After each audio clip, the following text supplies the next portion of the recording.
Selamat datang di podcast Perubahan. Kalau ini kami sajikan kembali konten yang berisi tanggan guru besar UIN Jakarta soal keputusan MK yang melanggar kode etik. Apa pendapat Anda tentang putusan MK terkait syarat pencalonan Capres-Cawapres? Saya bukan orang hukum, melihatnya secara politik. Menurut saya secara substantif itu muatan politisnya sangat kental ya, sangat kuat dan tidak meyakinkan juga terhadap publik secara umum karena kesimpulannya itu membingungkan, termasuk dari para ahli hukum tata negara, misalnya seperti Pak Haryono. Saya tadi diskusi dengan beliau dengan opininya termasuk orang seperti Yusril yang mengatakan itu cacat yang sangat serius yang dibuat oleh Mahkamah Konstitusi, walaupun itu mengikat ya. Karena itu menurut saya itu tidak punya nilai. Saya menilainya tidak punya nilai legal, dan oleh karena itu implikasi politiknya buruk, kira-kira begitu. Mungkin ada agenda politik di situ, tapi tidak bisa dieksekusi dengan baik. Kalau Mahkamah Konstitusi digunakan untuk eksekusi politik, keputusan yang dibuat seperti itu sangat lemah dan tidak membantu tujuan awal kenapa harus menggunakan MK sebagai instrumen untuk tujuan politik tersebut. Sebut aja misalnya, saya terus terang aja, yang dimaksud itu adalah tujuan dari Gibran dalam hal ini, siapapun di belakangnya itu, mungkin Pak Jokowi sendiri gitu ya. Karena dari permohonan itu kan eksplisit disebutkan, karena yang memohonnya itu adalah pengagum Gibran, sebutlah begitu. Jadi ini dibuat spesial memang untuk melayani Gibran. Sayangnya keputusan yang dibuat oleh para hakim itu tidak meyakinkan.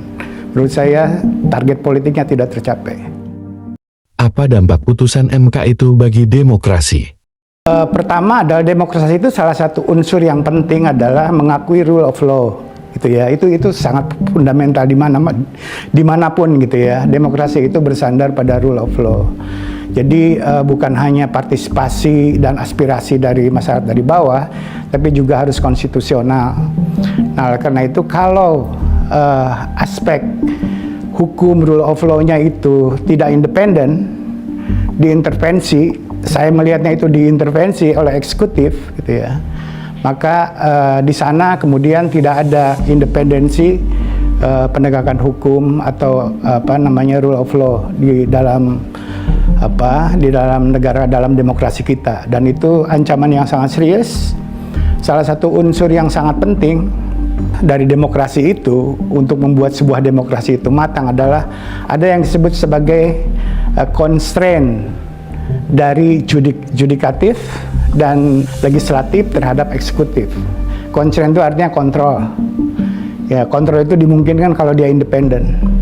Nah, itu kelemahan kita yang sangat fundamental secara sistematik sejak Pak Jokowi menjadi presiden. 10 tahun terakhir itu lemahnya di situ. Kita lihat misalnya, harusnya Pak Prabowo itu menjadi oposisi sampai sekarang, harusnya.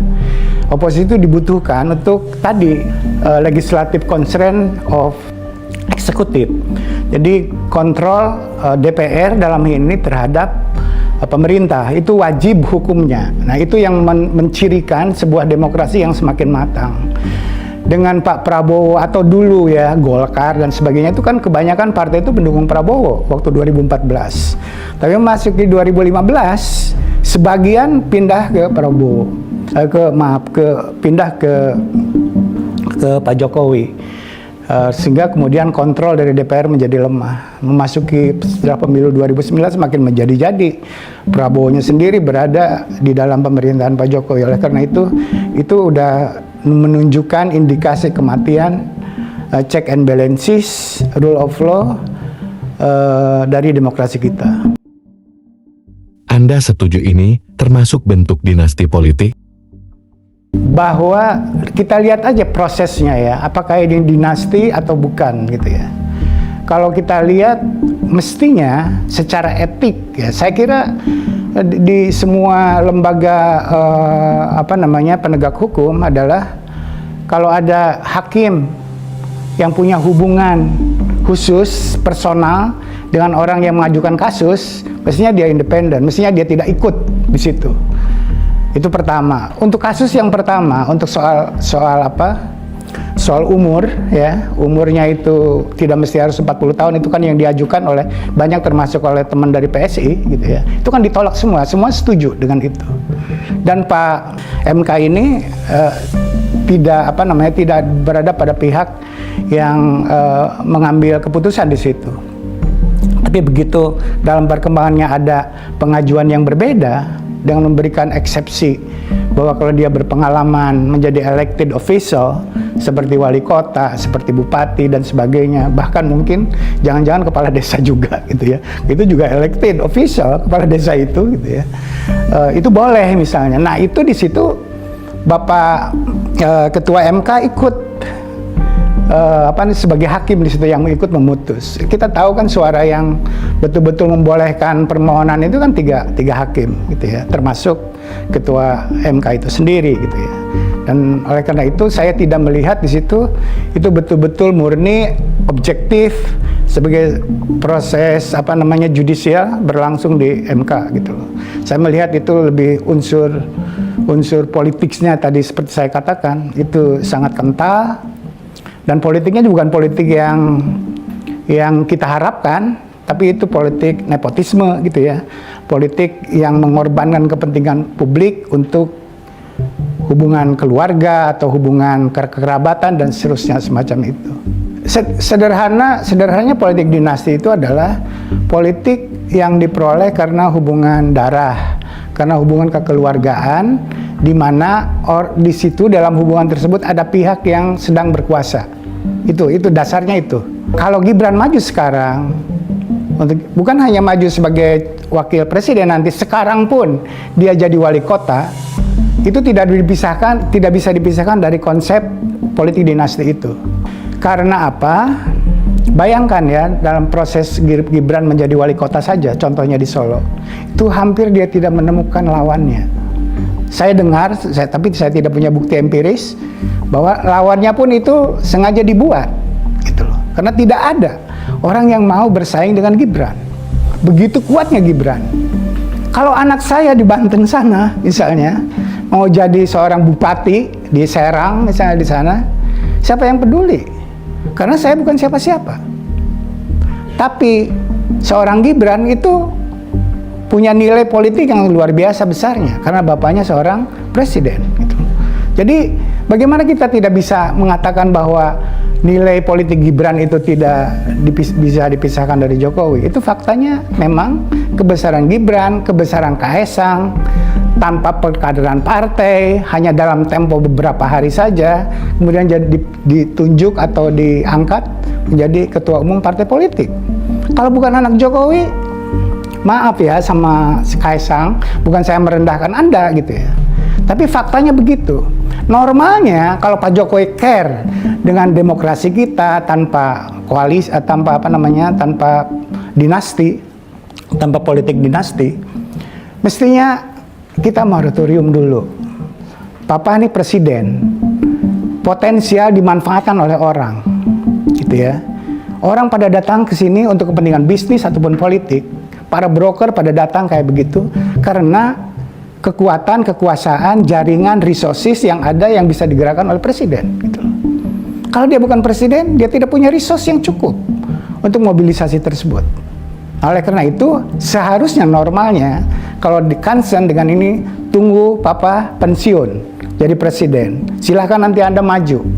Mungkin bisnis saja, bisnis pun sebenarnya itu harus hati-hati.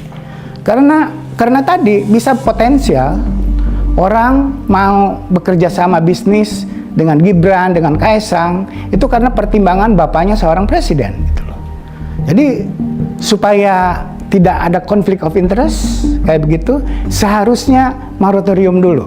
Gitu ya. Soal itu akan menjadi pendidikan dan penciptaan budaya politik yang sangat baik untuk demokrasi kita. Tapi mungkin itu harapan yang terlalu tinggi. saya terhadap seorang Pak Jokowi, terhadap seorang Gibran, terhadap seorang Kaisang itu terlalu tinggi harapan itu mungkin. Jadi ya itulah keadaannya. Tidak punya imajinasi yang cukup untuk membayangkan sebuah demokrasi kita Indonesia yang matang, kira-kira begitu. Apakah menurut Anda Presiden Jokowi ikut cawe-cawe dalam putusan MK itu? Juga satu hal yang unik pada Pak Jokowi gitu ya. Kita punya presiden sebelumnya yang menghadapi pemilu langsung dipilih oleh rakyat. Kita sebut Ibu Mega ya.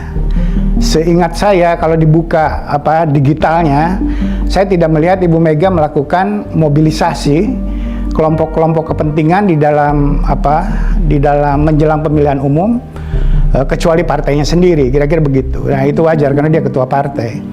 Tapi ada yang namanya relawan, ada kelompok sosial dan seterusnya kayak gitu, ikut serta mengarahkan opini agar memilih pemimpin dengan karakteristik tertentu yang kita tahu misalnya harus tegas, harus punya nyali, seperti itu. Itu kan punya makna yang agak spesifik dan bisa mengacu pada orang tertentu, minimal orang menduga-duga.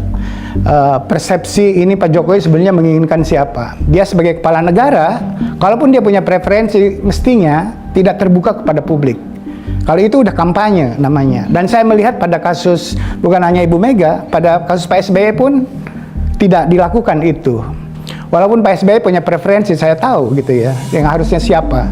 Tapi tidak ngomong di publik. Dia cukup mengantarkan pemilu ini berjalan dengan baik gitu ya, memastikan pemilunya jurdil sebisa mungkin seperti itu, dan itu kewajiban negara untuk itu, kewajiban presiden memastikan pemilu berlangsung dengan baik. Soal siapa yang menang, siapa yang kalah itu bukan kewajiban presiden, kira-kira begitu. Dan Pak Jokowi mengabaikan unsur itu. Jadi unsur pentingnya imparsialitas presiden, tidak partisannya presiden untuk memastikan pemilu berjalan dengan baik dan objektif, itu diabaikan oleh Pak Jokowi. Itu satu. Dan kesan saya adalah memang penguatan demokrasi, penguatan rule of law, misalnya, itu bukan prioritas Pak Jokowi. Dari awal itu sangat sistematik gitu. Dia sendiri yang bicara gitu ya. Kalau tidak salah mungkin Najwa Shihab pernah wawancara dengan itu dan saya membaca dan melihatnya gitu ya. Jadi walaupun misalnya HAM itu penting, tapi ekonomi lebih dulu, kira-kira begitu bahasanya gitu. Itu saya pakai gitu ya. Jadi model pemerintahan Pak Jokowi ini sebenarnya model Orde Baru gitu ya. Tapi lahirnya dia lewat demokrasi. Kalau Pak Harto lahirnya itu lewat kudeta. Pak Jokowi lahirnya itu lewat demokrasi. Itu ironis banget sebenarnya gitu. Dia yang dilahirkan oleh demokrasi tapi membunuh demokrasi itu sendiri, atau membiarkan setidak-tidaknya demokrasi menjadi melemah di kita dengan argumen bahwa ekonomi dulu, kira-kira begitu. Padahal kalau kita pelajari Orde Baru pun itu tidak bisa sustainable. Pembangunan ekonomi tanpa disertai oleh rule of law, tanpa disertai oleh demokrasi, tidak sustainable. Ya buktinya tumbang Orde Baru itu, kira-kira kayak begitu. Nah, Pak Jokowi tidak cukup belajar untuk itu. Tapi mudah-mudahan lah kita punya pemimpin yang lebih care terhadap ini, atau cara pandang yang lebih baru sebetulnya terhadap hubungan antara demokrasi dengan pembangunan ekonomi. Yang cara pandang yang baru itu adalah tidak bisa dipisahkan antara keduanya. Kita tidak bisa meniru kayak Cina begitu misalnya, atau kayak Singapura yang tidak demokratis. Mungkin dalam plus minusnya adalah kita meniru seperti India gitu loh. Oleh karena itu, karena kita lebih beragam masyarakatnya dibanding Cina itu lebih homogen sebenarnya walaupun penduduknya besar. India mungkin contoh kita. Oleh karena itu, di sana saya tidak melihat Pak Jokowi punya visi yang serius, yang kompleks, yang sophisticated untuk menjalankan pemerintahan ini, hubungannya antara pembangunan ekonomi dengan demokrasi. Menurut Anda, seberapa layak Gibran Rakabuming menjadi cawapres? Kalau soal layak, semua warga negara itu ya, kalau sesuai dengan undang-undang yang berlaku, menurut saya layak. Itu kan masalah hukum, masalah aturan, masalah konstitusi dan seterusnya. Sejauh itu memenuhi. Katakanlah Gibran tidak memenuhi syarat itu karena ada ukuran umur, itu tidak memenuhi. Nah, itu kan kasusnya seperti Pak Jokowi ingin menjadi 3 periode. Dia mengutak-ngatik undang-undang gitu loh untuk memasukkan keinginannya itu. Jadi kita tahu ada misalnya kasus Gibran ini yang menghambatnya yaitu batasan umur, tapi kan kemudian dengan sangat cerdiknya dimasukkan kasus yang lain lagi, argumen yang lain lagi. Nah itu menurut saya politik di atas hukum menurut saya, bukan sebaliknya. Harusnya kalau mau tertib, politik itu harus berjalan berdasarkan hukum, bukan dibalik gitu loh. Kalau dibalik itu pasti ketidakpastian akan terjadi di dalam politik kita. Oleh karena itu menurut saya Gibran punya hak untuk itu, untuk jadi asal sesuai dengan hukum. Nah ketika sekarang MK memutuskan bahwa Gibran bisa karena dia wali kota, jadinya tentu saja boleh. Tapi ini kan perubahan itu terjadi, kelihatan sekali motifnya. Itu untuk melayani seorang Gibran, untuk bukan imparsialitas dalam proses demokratisasi yang terjadi dalam masyarakat kita. Bagaimana Anda melihat Jokowi yang dulu dan sekarang? Saya pendukung Pak Jokowi gitu ya. Terus terang saja. Menjelang pemilu 2014 terang-terangan di media sosial itu digitalnya jelas gitu ya. Tapi saya mendukung Pak Jokowi bukan karena Pak Jokowi hebat sebenarnya gitu loh. Karena lawannya nggak ada, adanya terlalu buruk untuk jadi presiden Indonesia. Gitu loh. Karena saya nggak mau orang yang menurut penilaian saya yang mungkin bisa dianggap subjektif, kita bisa berdebat gitu ya. Pak Prabowo tidak pantas untuk jadi presiden Indonesia. Nah sekarang lawannya tinggal Pak Jokowi. Nggak bisa gitu ya, saya terpaksa harus memilih dan mendukung Pak Jokowi. Sampai saya diteror misalnya, dilaporin ke Bawaslu, kantor saya mau dibom misalnya kayak gitu. Itu saya lakukan gitu ya, karena saya ingin punya seorang presiden yang pantas untuk negeri kita yang kita cintai ini. Nah oleh karena itu saya mendukung Pak Jokowi, karena pilihannya sangat terbatas. Hanya bisa milih Pak Prabowo atau Pak Jokowi. Dalam konteks ini, dengan segala plus minusnya, tentu saya milih Pak Jokowi gitu. Demikian juga 2019 gitu. Saya berharap 2019 Pak Prabowo tidak maju lagi sehingga ada calon lain yang berhadapan dengan Pak Jokowi, tapi itu tidak terjadi. Nah, sekarang juga begitu. Nah, ironisnya adalah saya mendukung Pak Jokowi itu karena saya tidak mau Pak Prabowo jadi presiden. Nah, kemudian sekarang Pak Jokowi tidak maju lagi, anaknya kemudian akan menjadi wakilnya Pak Prabowo, yang itu di mata saya Pak Jokowi ini berhadapan dengan Pak Prabowo. Tapi sekarang justru beraliansi. Yang saya bayangkan berkonfrontasi itu sekarang menjadi menjadi aliansi yang tidak suci kalau menurut saya. Nah, oleh karena itu ironis ya. Mungkin Pak Jokowi tidak seperti saya melihatnya dalam kontestasi politik ini gitu loh. Itu mungkin berbeda. Jadi kalau dia masuk dalam kontestasi politik nasional untuk pemilihan presiden, tidak punya argumen kepantasan atau ketidakpantasan Prabowo untuk jadi presiden. Alasan bukan itu, dugaan saya gitu ya. Beda dengan saya. Kalau saya masalah kepantasan Prabowo untuk jadi presiden. Oleh karena itu saya milih Pak Jokowi. Kalau Pak Jokowi mungkin alasannya bukan itu. Mungkin dia merasa kalau Pak Prabowo bisa dipilih oleh rakyat, para pendukung Prabowo bilang argumen-argumen saya itu udah basi, begitu kan sering disampaikan kayak begitu.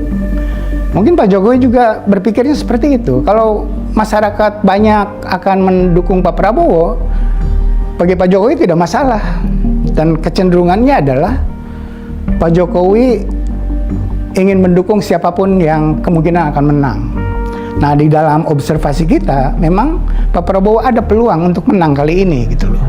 Nah, jadi ini soal politik real gitu, tidak ada normanya di situ, tidak ada nilainya di situ. Saya melihatnya begitulah Pak Jokowi berpolitik kira-kira. Setelah keluarnya putusan MK itu, kita bisa apa? Bagi pemilih ya, bagi pemilih adalah bahwa kita tidak bisa menilai dari janji-janjinya saja gitu loh terhadap calon itu. Belajarlah, apalagi sekarang kan udah relatif akses terhadap informasi relatif jauh lebih baik dibanding 25 tahun yang lalu, 20 tahun yang lalu. Lihatlah track record-nya gitu. Kepantasan orang untuk menjadi pemimpin nasional. Bukan dari janjinya bahwa dia akan melakukan hal-hal yang baik ke depan. Itu penting, tapi yang lebih penting menurut saya adalah track record-nya. Apa yang sudah dia lakukan di masa yang lalu. Apakah ada hal yang positif, ada hal yang negatif, dihitung-hitung seperti itu menurut saya. Orang yang paham politik Indonesia mestinya cukup memberikan informasi yang memadai kepada para pemilih yang mungkin kurang cukup literate, kurang cukup mengerti tentang tokoh-tokoh yang menjadi calon pemimpin nasional itu. Gak bahaya, tak?